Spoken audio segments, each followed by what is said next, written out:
murakoze nyakubahwa perezida wa repubulika. Nitwa Scovia Mutesi, nkorera mama urwa Gasabo TV.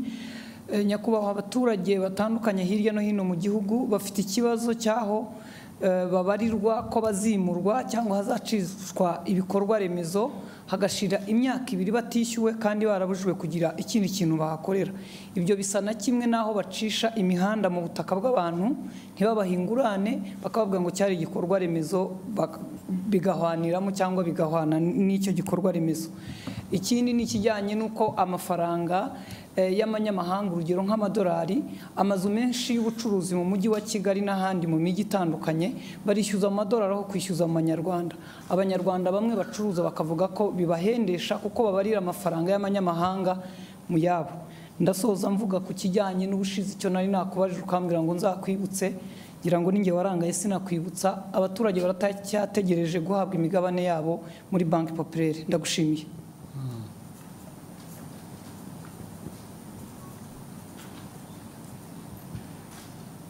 Urumva ko namwe mwibagirwa rero buryo ntabwo ari twe gusa. Ibyo abaturage bimurwa mu buryo butari bwo budakwiye, ibyo birazwi, ndabizi,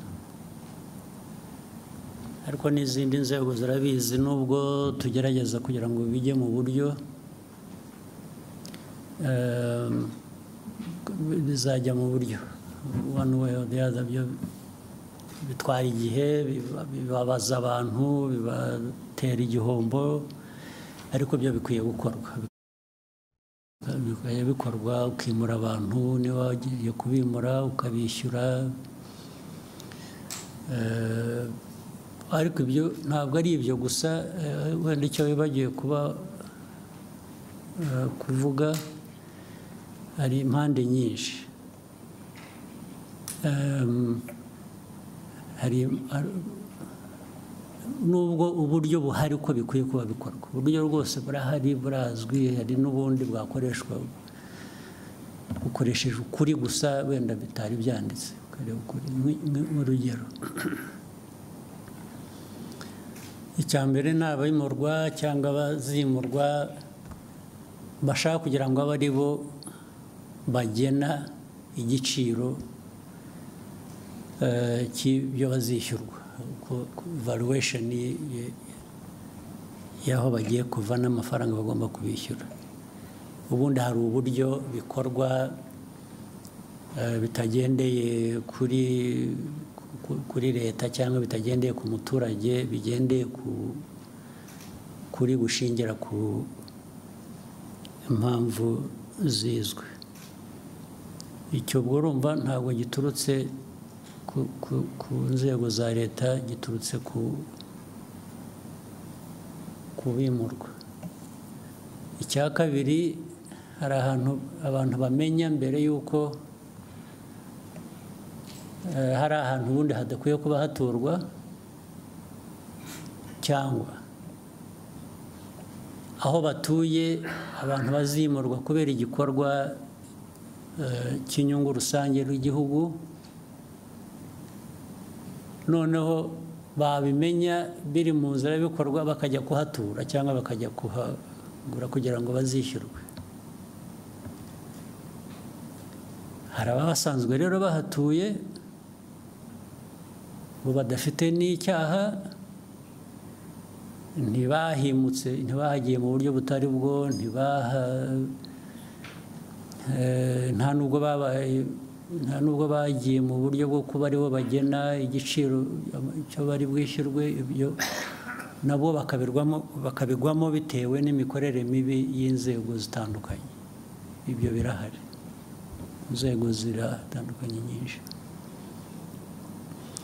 Ariko icyo mvuga ni uko ibyo byose bigomba gushyirwa ku murongo. Ibyo ni ukugenda tubishyiramo imbaraga kugira ngo bishyirwe ku murongo. Abantu bazimurwa niba batuye aho badakwiye kuba batuye. Ureba hari nk'abantu byo kwimura abantu mu bishanga byagiye biba bigateza n'urusaku. hari abantu bagiye baturamo batanabihawe n'uburenganzira, ariko hari abandi batuyemo babihewe uburenganzira n'inzego zimwe na zimwe ziba zifite uruhare zibishinzwe, ndetse wajya kumwimura right reso akakwereka icyangombwa yahawe n'uwo muturage, ndetse bajya gukurikirana rimwe na rimwe muri izo nzego z'abo bayobozi ugasanga uko yabitanze mu buryo butari nabwo, ariko kubera ko afite inshingano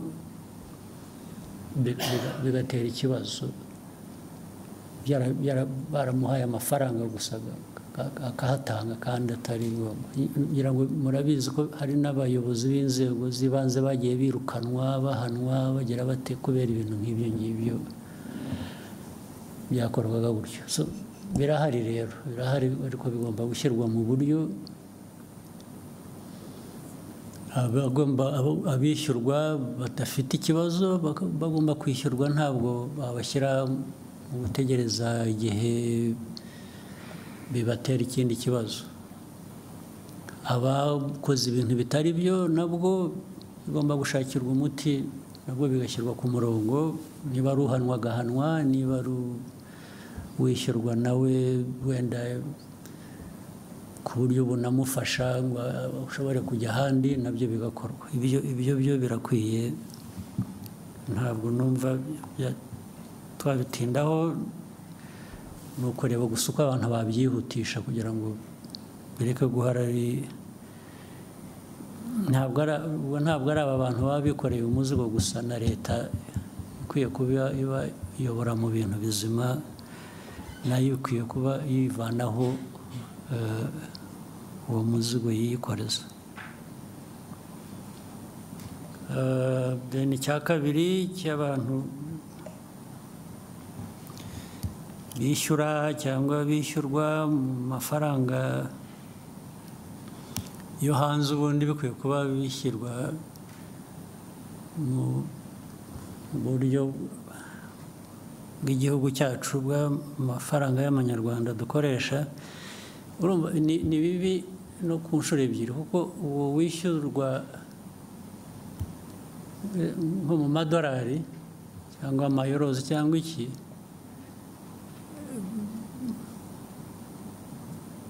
mu matagisi ntabwo yishyura mu madolari, yishyura mu manyarwanda. Ntabwo ari byo. Ntabwo uwo muntu ushyiraho ko agomba kwishyurwa nka renti cyangwa iki mu madolari, nawe aba akwiriye noneho kwishyura mu madolari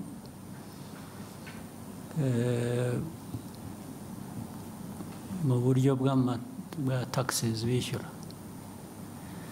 Ariko ibyo byose ubundi bikwiye kuba bifite uburyo bikurikiranwaho. Ibyo ni nko kwica amategeko, bisha amategeko bakabihanirwa. Bitwara umwanya rero, kuko abantu benshi babyumva uburyo butandukanye, niyo byaba budakurikije amategeko cyangwa nabo bafitemo inyungu, niyo mpamvu bitwara igihe. Ariko ubundi umurongo urahari kandi twifuza ko ukwiye kuba ukurikizwa. Ndibwira ko aho tuvugira aha hari uburyo bubitekereza bushaka kubishyira ku murongo. Navuga gusa ko bikwiriye kwihuta, nicyo cyangombwa, bigacika burundu. Icyo nacyo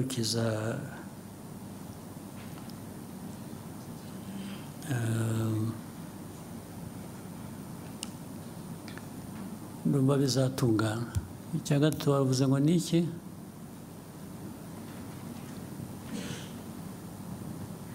Ni abaturage bari bafite imigabane muri banki populaire. Ikibazo cy'imigabane, ariko usibye ko nanjye ntakurikiranye, ariko njye naratumitse.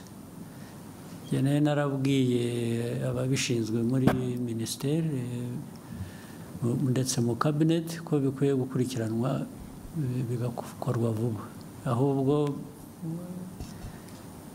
ikibazo cyanjye ni uko ntakurikiranye kumenya ko uko byakurikiranwa. Your Excellency, they did respond. They shared some information that the minority or local shareholders registration process has been ongoing as of November 2024. 42% out, 239,531, which is 42% out of 576 to 45 accounts of people have been identified and registered with full information. The bank is developing a system that will facilitate the printing of shares certificate from any branch of the shareholder's choice.